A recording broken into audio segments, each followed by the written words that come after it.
Hello, Scorpio. Welcome to Dove and Serpent Tarot. My name is Paul. If Scorpio is your sun, moon, or rising sign, this is your tarot card reading. Remember to hit the like button, leave a comment, consider subscribing to the channel, especially if this reading resonates with you. These readings are totally free. If there is anything you would like me to pray over or meditate upon or send positive energy toward, please let me know. Now, this is a general reading, so try to be open and receptive to whatever may come through during our time together. I am merely the messenger, and I ask you to connect directly with each of these cards and use your own intuition to take you beyond the details that I provide. And remember, Scorpio, that the most important part of any tarot reading is you. And we've got a Four of Swords. I feel like you're in a period of transition right now. That I think you're trying to understand what your next move is. You're trying to listen more than you talk right now, and I think that you're trying to understand kind of the position that you're in now, and what the details of that might be, and where your sort of soul is nudging you. Right? What seems to be the right thing to do in this particular situation. I feel like there was an argument with somebody that has sort of concluded. I don't feel that anybody's really happy with the resolution, but the argument's sort of just been dropped for now, right? You're the type of person that you don't like to argue, right? You would rather just kind of withdraw and go and do your own thing than have to have that confrontation. I don't think you're avoiding confrontation, but you don't like it, you know? And so there is this tendency to perhaps do what we must in order to just get the thing to go away, just get it to stop, you know. So I feel that there is, and we're sort of reevaluating things right now, and we're trying to assess our role in a particular situation. Now, I don't know if this is something at work, if this is something with family, but sometimes with a 4, right, we start looking around for the 5, okay? And if we're trying really hard to be stress-free right now, we got to think, okay, where's the stress coming from? You know, like what is the source of the, why is there a need for us now to protect our energy and even to withdraw a little bit from some entanglement or some association with somebody else? I feel like there's a distance between you and another person in your life right now. Let's put this card into a little bit of context, and let's see what is going on here. We've got the Fool. All right. We've got the Queen of Cups. We've got the, Four of Cups as well. Okay. I feel like we are kind of reevaluating things in terms of this relationship with this other person, whoever they might be.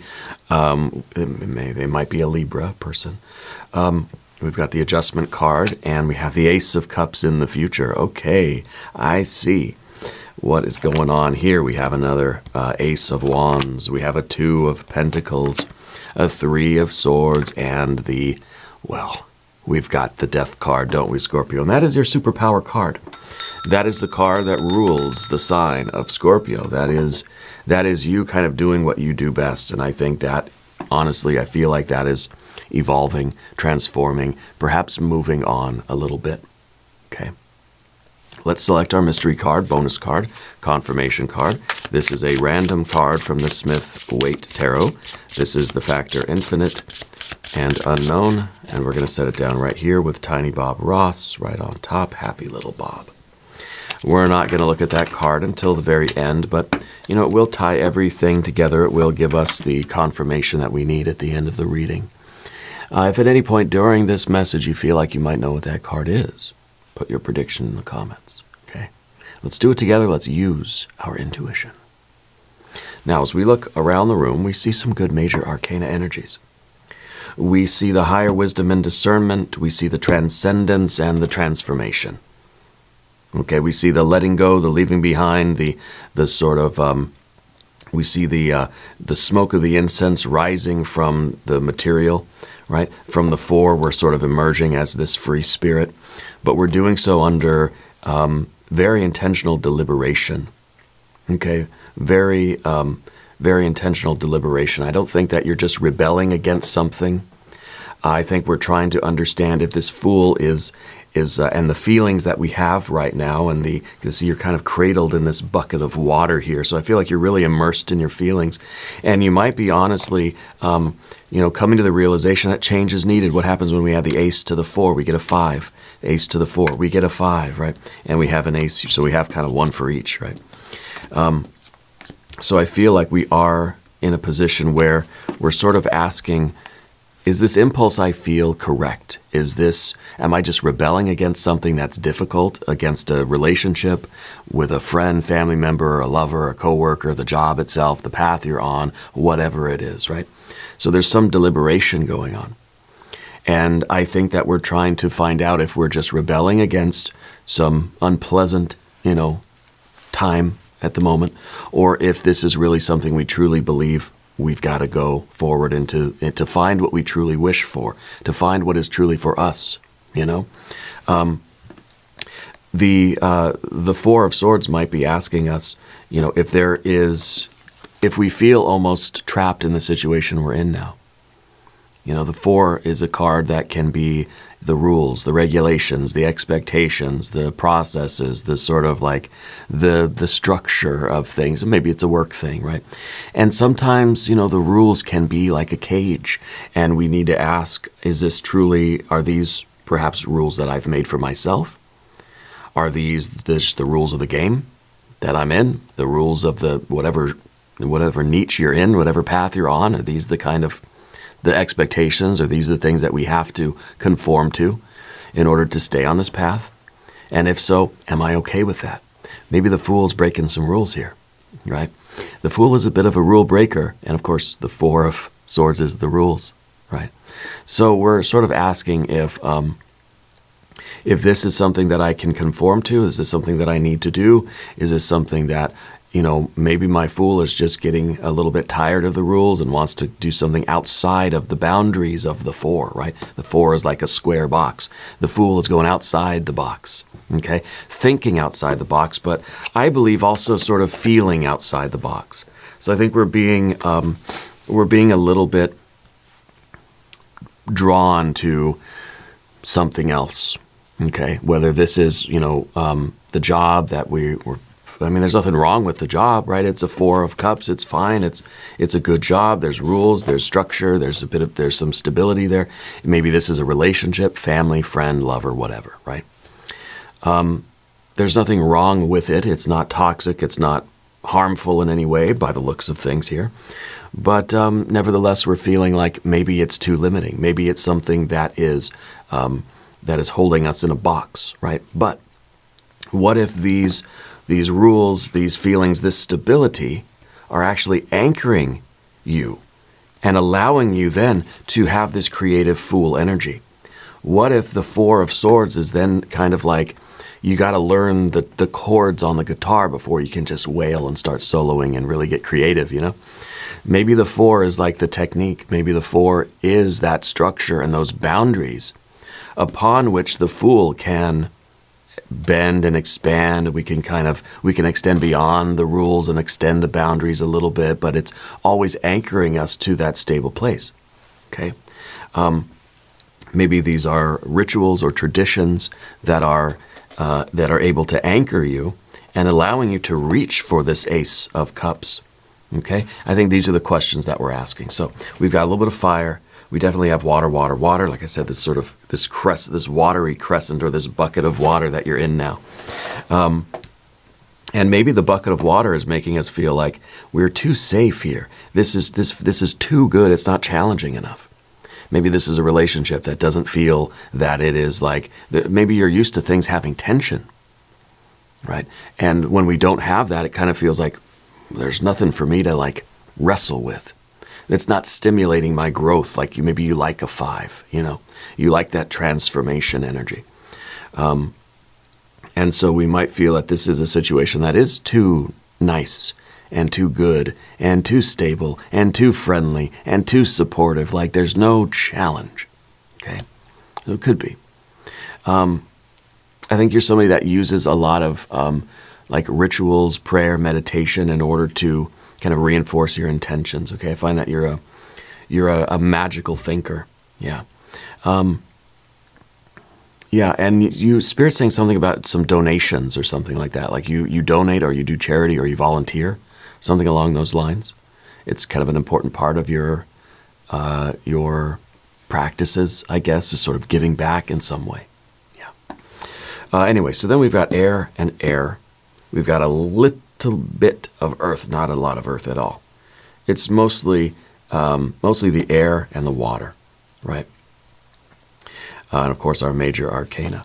But a little bit of earth does show that things are going to change in your environment, and in terms of your relationship, there will be a shift. Okay? We have to ask with our Four of Cups if this is some kind of superficial happiness, if this is us maybe, are we creating stability here? Are we part of this stability, and are we staying here because it's creating stability for other people, but maybe it's sort of neglecting what we really truly want in life? Okay? Maybe we're trying to, back here, it's the idea, we're trying to just be okay with this situation, right? The Four of Cups is a card that says, I'm okay. I'm not great, but at least there's nothing really terribly wrong. The boat's not sinking. There are no holes in the boat, but I'm also not sailing off to my adventure either. Okay? So what is the reason why we would stay here? Okay? Maybe we are asking these questions, and maybe we're feeling like, yeah, you know what, I can stay here, and this is giving me a proper foundation for which to reach for my true goals. Okay. And I think that what's going on with our Libra energy up here, okay, our Justice card, is that you're trying to trust yourself enough that you can challenge the sacred fours, right? The stability and the foundation and this kind of comfort and just, I don't know, with the sort of just the kind of getting along in just a very amicable way. I think you're trying to trust yourself to make a good decision, to understand the path forward, okay? Because you're reaching for that Ace of Cups. Okay.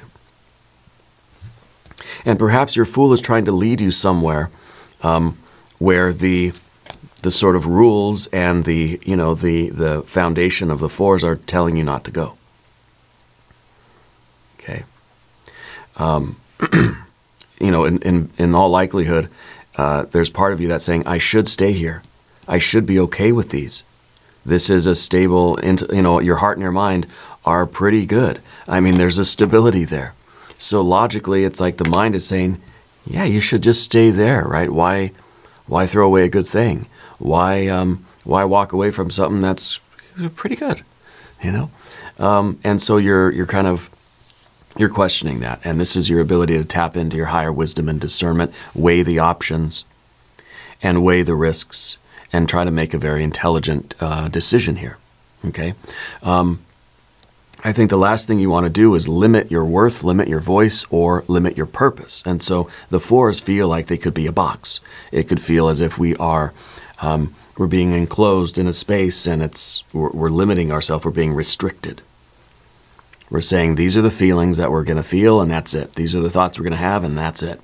Anything beyond that is sort of, it's outside the box, is breaking the rules. Maybe this is, again, like I said, learning the rules first and then being able to push the boundaries a little bit. I mean, the fours are boundary cards, But whose boundaries? Are they yours?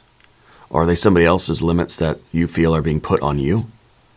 Okay, if they're your boundaries, are they self-imposed limitations? Saying, I can never do better than this. I might as well stay here. Right?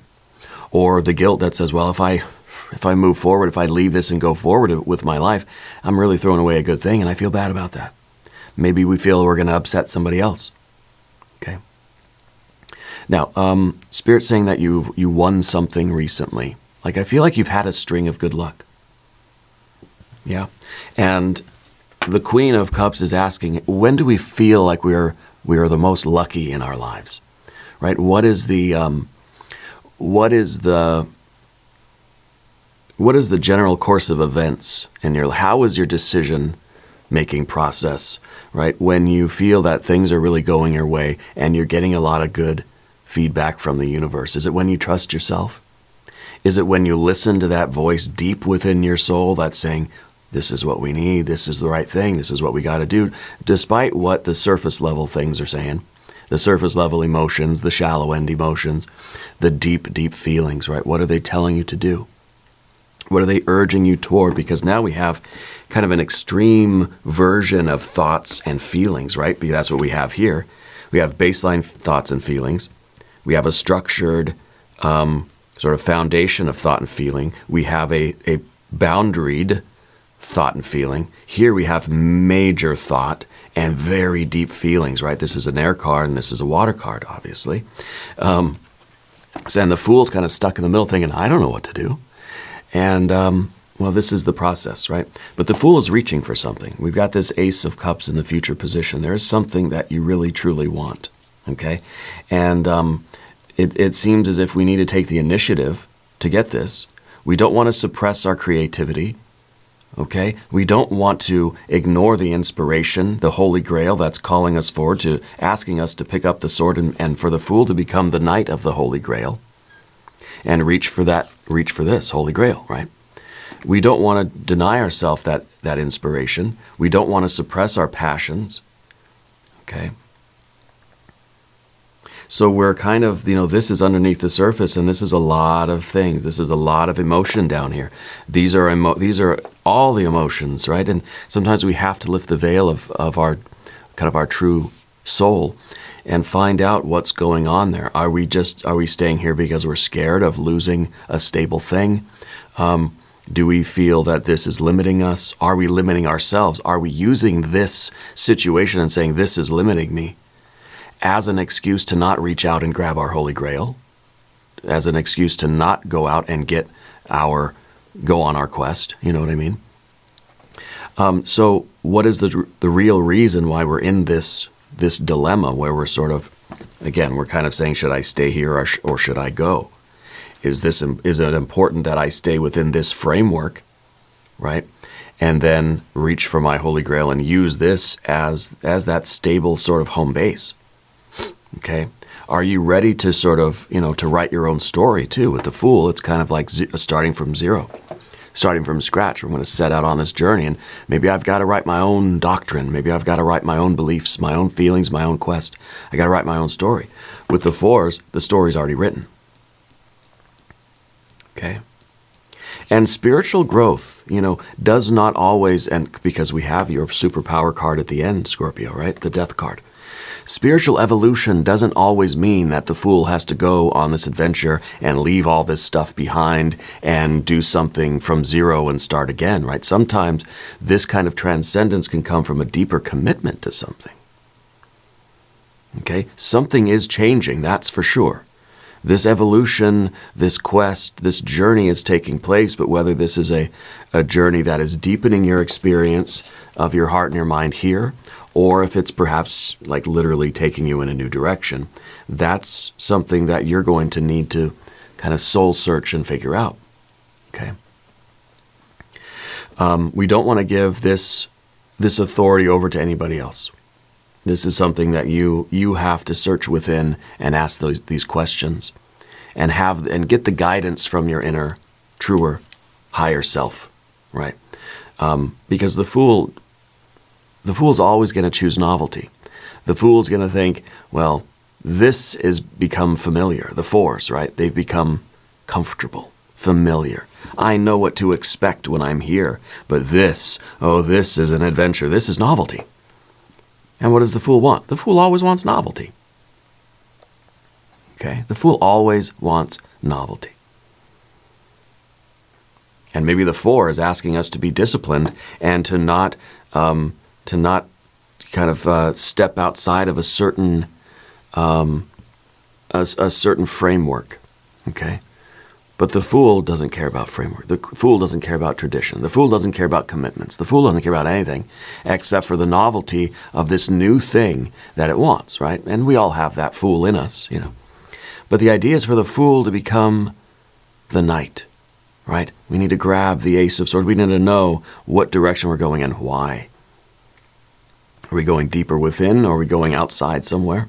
Are we deepening the commitment here, or are we looking to free ourselves from the fours, the four walls, right, the boundaries, and do something that's a little bit more freeing, perhaps? And so we're in a way we're a blank slate right now, and because we're kind of in between the decision, we're in that liminal space where we haven't decided yay or nay.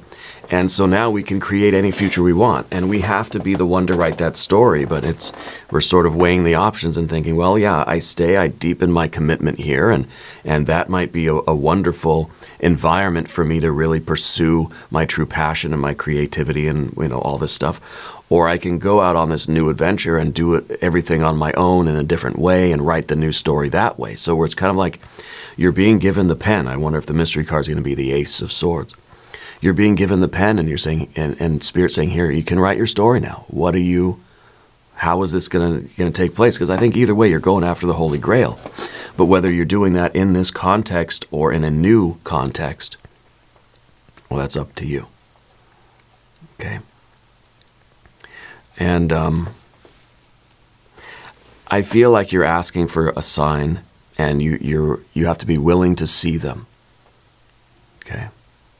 But what is the Ace of Cups for you? Well, this could be anything. This could be a passionate relationship. This could be the creativity. This could be the adventure. This could be pursuing what your heart wants more than anything else, whether it's family or friends or a stamp collection or writing a book, singing a song, getting the job, the career, learning a sport, a skill, whatever your heart loves, right? Something is really activating your heart chakra, and it's enticing the fool to go out and get this. This is that quest for the Holy Grail. Okay? You got to trust your inner compass here. Yeah. But also don't ignore the wisdom of those who walked before you. Perhaps this is, like I said, the technique, the guitar, where you have to learn the foundational chords and structure and the technique of playing guitar before you really go wild and start doing, and like find your own voice and start doing your own thing, right?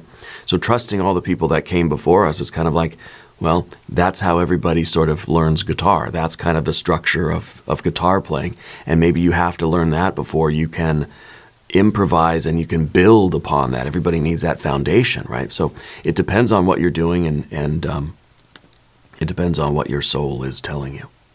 Yeah. But the blind obedience is blocking your manifestation, your authenticity, your ability to lift the veil of your own true feelings and go down deep and understand yourself and accept what you find here, radical self-acceptance. This is going to unlock your manifestation. So it's important that you're going through this questioning, this discernment. It's a very good thing that you're working and struggling and stressing probably a little bit to understand what's going on here. You're not just blindly following, right, what's been, kind of what the circumstance, you're not just blindly accepting these four walls that you're in. Okay, you're trying to assess whether these are good and true and correct and useful, or, hey, I need to go. Okay. Let's talk about the path of the serpent. As we do this, I would like to ask for your subscription. If you haven't subscribed yet, please do. These readings are totally free. Spirit's sending me an image of a fox. I don't know if the fox is a symbol for you. I think I would look out for fox imagery if I were you, to keep an eye out for that. It seems like that's an important symbol for you. And the fox is a very clever and trickster sort of animal. The fox is associated with the magician card, as a matter of fact. I wonder if that'll be the mystery card. Because that's what the tarot is trying to do, is to teach the fool that it's not a fool, it's a magician, right? Trying to teach us all that we are magicians, and we just need to align ourselves with that identity, really, and realize that power. And that's the power for us to write our own story, to manifest change, to master the art and science of manifestation, right? But the fool the Fool doesn't know. The Fool just feels pulled in so many different directions, feels like it has really no say in the matter, right? But the Magician is identifying what it truly wants and understanding the best way to make that happen in a way that is in alignment with our divine essence, our spiritual nature. Okay, so you have an Ace of Wands as your general energy, and this to me feels like it is a passion that we don't want to stifle. It is an intense desire to go after that Ace of Cups, whatever it might be. Okay, this is the fire that is within you, and we have to ask, what are we manifesting with this fire? Okay, does your manifestation practice feel as if it's yours? Or does it feel like it's somebody else's or somebody else's rules, right? And I can see with the guitar analogy, right? It's like, well, I'm learning somebody else's way of playing. Someone that has, you're going through a book to learn drums or guitar or whatever, and you got to do these certain basic things. And it's like, well, I'm learning somebody else's technique. I'm learning somebody else's method. Well, yeah, that's true. Is there a good reason to do that? It's kind of like we all have to learn the alphabet and learn how to sound out letters and we all have to learn those basics before we can really write and read and communicate effectively. I guess we don't all have to, but I mean, that's the idea. And so we don't rebel against the alphabet because we don't want to conform to somebody else's method. We realize that this is important stuff for me to do if I'm going to express myself. I mean, everybody who's ever written a masterpiece of a book has had to kind of figure out how to put letters together and learn those basic kind of building blocks, right? That's what I see as the Four, as kind of building blocks of things. It's the foundation, and the Fool and the adjustment energy are asking, are these the right building blocks for me? Or do I need to get the heck out of here and find my own? Do I need to reinvent the wheel? Okay, are we seeking some sort of belonging, right, by conforming here? Is it betraying our very own truth? These are the questions we have to ask ourselves. Okay. Now, the Two of Pentacles in the position of the environment, things are definitely changing. Okay, we're taking steps in the right direction, and we're going to decide what that is, and we're going to do that. Okay, this is harmonious change. This is saying that we're not going to make a move unless our soul sort of confirms that this is the right step, and then we will take that step even if it is going to be difficult. But first, we have to make the decision, and I feel like the decision comes first. The commitment comes first. This is what I'm going to do. And then, as we're making these changes, our feelings are going to be like, oh, no, I don't know if I want to do this. I'm not liking it so much. We have to still do it, okay? This is why I think that we make these important life decisions when we're in a very centered and balanced, aligned, connected, and awakened state. I am going to do X, Y, Z. I am going to go skydiving. I've made the decision. Okay, and then you get up there in the airplane. Guess what? Oh, heck no. Nope. Take me home. Land the plane right now. I don't want to do it. We start freaking out when we're in the middle of it. But we realize that, okay, I've already made the decision. It's kind of what I associate with the like the Ulysses contract, that we make the decision beforehand so that it's kind of like you tell the people in the plane, I'm going to go skydiving. Once we get up there in the plane, I'm going to hate you, and I'm going to try to run, and I'm going to try to, I'm going to try to avoid this, and I'm going to protest. Just push me out, okay? I'm telling you now, I want to do it. Doesn't matter what I say when we're actually up there, okay? Thanks. And that way, it's kind of like when we're in the thick of things, when we're in the middle of all of this change, we don't start to regret or doubt or have second thoughts and so all the complexes are going to be activated at that point. Okay, and this is a Three of Swords. This is in the position of what you do not want. Yeah, you do not want a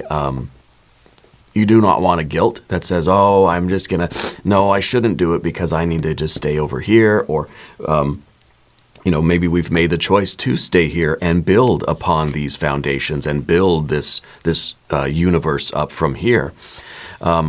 And then when we've made that commitment and we're there doing the work day after day, taking those steps forward to do that, there's going to be that part of us then that doesn't matter what decision it is. Yourself, your little s self, the ego is going to say, we made the wrong decision. We got to get out of here, right? But the justice card is already stoic. Already says, nope, we've made our decision. And you can protest all you want. This is our decision. This is the final decision that we've made. Now, of course, you can always appeal to your higher power and to your true self and see if a different decision can be arrived at, of course, But generally speaking, this is that higher level, that top level soul decision, and it doesn't matter what complexes arise to try to get us out of it. The Justice card here, look at this figure, they're unmoved.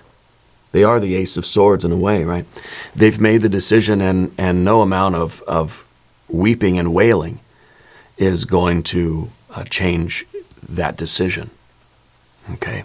Because it knows, that higher wisdom and discernment knows when this is just ego, this is shadow, this is unconscious complexes, right? This is limiting beliefs about ourselves. These are stories, programs from years ago, decades ago, that are now, in an attempt to protect us, are trying to sabotage what we're doing. We're going to take a step out of a plane. Yeah, of course, you can bet your ego and all your unconscious complexes are going to figure out a way to make that not happen, because that's not safe, right? I mean, it's inherently risky. And so these complexes that we have, they're not bad. They're not evil. We don't want to shun them, right? They're there to protect us. And they feel those complexes are like little selves in us, little tiny splintered, fragmented egos. They think they're doing the right thing. Oh, we got to get out of this. We can't jump out of a plane. What do? Let's fake an illness. Let's get a flat tire in the car so we never make it to the drop zone. Let's pretend we have a heart problem or something, and they'll have to send us home. And so it may seem like it is very unwanted energy, but those complexes feel like they're doing the right thing, And sometimes they are. Sometimes those complexes help us to avoid danger. It's the same complex that prevents us from touching a hot stove, But when we've made this top-level decision, we're able to stick with that and realize and identify when these complexes come out. See, this is the energy we don't want. We don't want those complexes or the shadow thing kind of coming out from the unconscious, from our past. Maybe this is even that we're sort of afraid to disappoint, right? The community or the family or your spiritual family or something, or you're afraid to kind of go your own way because you don't want to disappoint. There's going to be a little bit of a guilt here, okay? So we have to let our beliefs and our feelings evolve. We have to let our heart and our mind grow. We need the Ace of Cups. And the best way for you to get that, well, you've got to decide if that's by jumping out of the plane or not jumping out of the plane. Okay? Either you learn how to fly the plane or you learn how to jump out of it. Yeah. But we don't want to let our fear prevent us from that change, that evolution. Because again, you're the Death card, you know about this. You're trying to move forward. You're trying to evolve and grow. There is no stagnation. Okay? We have to evolve. If we're not moving, we're going backwards. Like anything in life, if you're not moving, you're going backwards because everything else is moving. The time, linear time, is moving forward. The changes of the universe are happening whether we like it or not. Okay? The Death card is an energy that's always steadily moving forward. Not in a hurry. It's going to get to everybody eventually. Right? It's the process of change. It's the nature of nature. It's the fundamental force of the universe, change. And you are constantly changing. Your environment, your situation is constantly changing. We got change in the environment. And this change, the way your life is going, is either going to be aligned with your true self, your deepest self, your highest self, whatever you want to call it, or it's not going to be. But either way, we can either be co-creators with the process of change, and we could be right alongside this, right? Right alongside this energy, going forward in life, nudging the river as we can. Or death card's going to just drag us along. The process of change is just going to drag us, whether we like it or not, through our life. Probably not going to be as pleasant of an experience as it could be if we were in true alignment with ourselves. And so this is about figuring out what our prophecy really is, right? Figuring out what our authentic needs really truly are. Yeah. Let's look at the mystery card. Yeah. I'm thinking Ace of Swords. I'm thinking, what was the other thing that maybe the Magician, right? Yeah, it could be the Magician. If you have a prediction, put it in the comments. I'm thinking, yeah, Ace or Magician. What do we have here? Oh, we've got the Hierophant. Okay. All right. Because the Hierophant is all about what is sacred.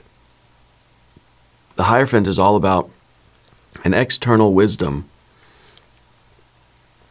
trying to teach us what we're supposed to do. This is kind of like you're going and you're learning the basics of guitar playing. And it's like I'm learning somebody else's technique. Yeah, the Hierophant is passing wisdom down. See, this could be ancestors. This could be the book, the how-to book you're reading, right?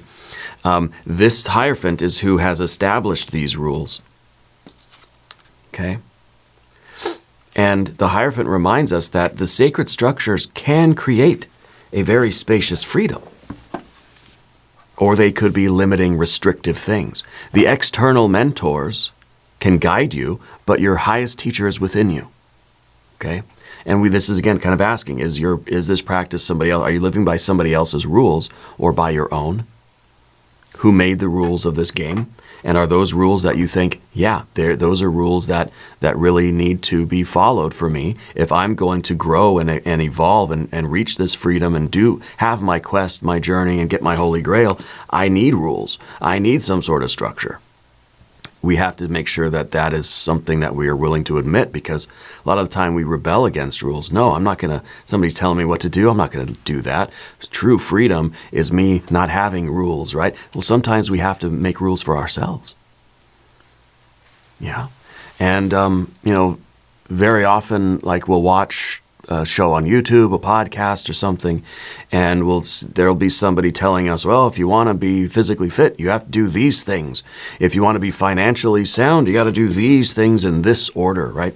And we take that in our rebellious spirit says, no, I don't want to do that. I'm not going to listen to somebody else. I'm not going to live by somebody else's rules. I'm going to do things my way, right? But I think the wise part of us, the discerning part of us will say, okay, those are some very interesting rules that make sense. You want to be financially sound, you got to do things in that certain order. Okay, I'm going to listen to that, but I'm also going to realize that my situation is unique, and I need to maybe take those foundational rules and expand upon them, tweak them a little bit, adjust them to my situation. Right? There's no one size fits all. The Hierophant would have you believe that, though. Right? Or that could be the reason why we rebel against the Hierophant, because we think it's trying to tell us one size fits all, that's what you do, and that's who you are, cookie cutter kind of spirituality. No, but your life, your path, whatever we're talking about, is going to be uniquely yours. Of course, you need some sort of foundation and structure.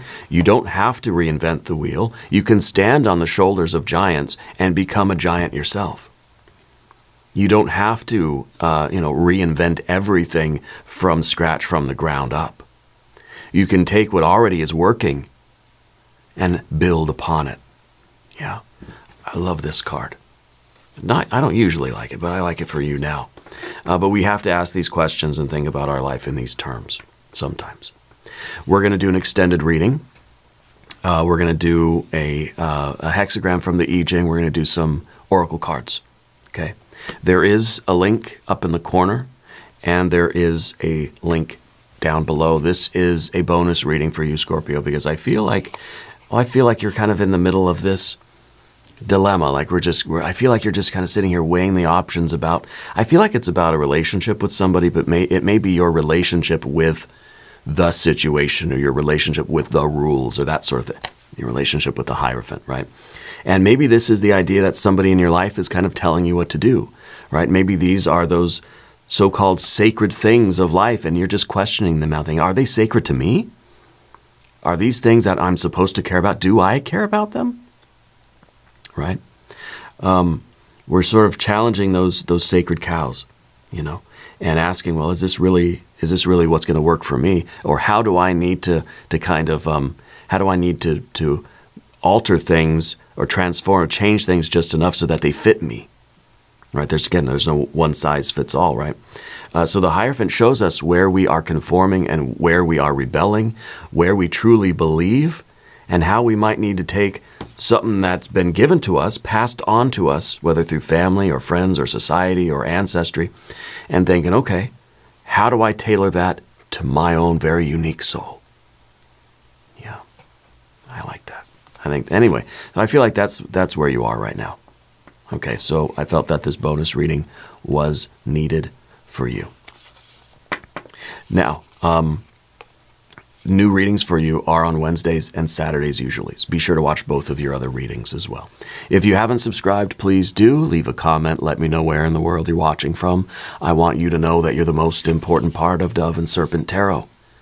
I thank you and I love you. And we're all in this together.